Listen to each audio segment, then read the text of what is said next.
There are many things you can do. Use Signal, that kind of application for protecting your text messages, for protecting your phone calls.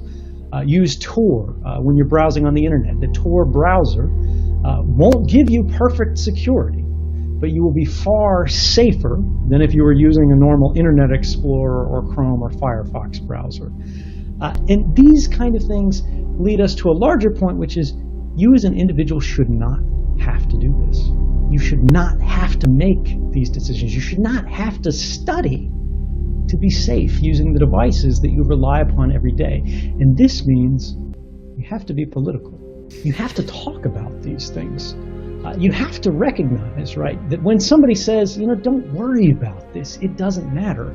If you have nothing to hide, you have nothing to fear, they're misleading you, they're deceiving you, they're disempowering you. Because privacy isn't about something to hide.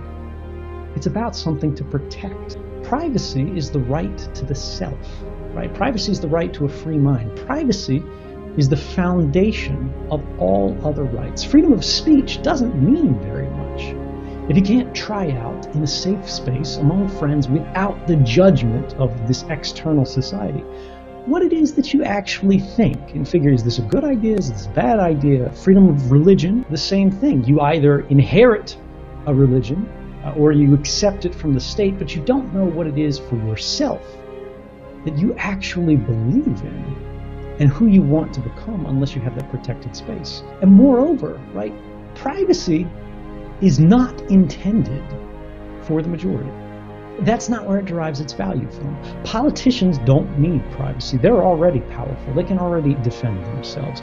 The majority can reshape society to their will. They don't need it that much. But minorities, vulnerable populations, people who are a little bit different, people who are a little bit unusual, people who don't fit in, even in a small way, if you disagree with the majority opinion, you are the one that privacy is for. And this is why, when you hear people say things like that, say back, if you argue, if you have nothing to hide, you have nothing to fear, that's no different than saying you don't care about free speech because you have nothing to say. It's an antisocial argument that says it doesn't matter what happens to the rest of society. It doesn't matter what happens to my rights because I'm okay right now. I'm not different. I'm not interested, and I don't need to be. I'll adapt to whatever the rest of the world wants. And what you're saying is, I don't want freedom. I don't want liberty. I just want to be. And while you might agree with that, I think we can be better. I think we can do more, and I think we should.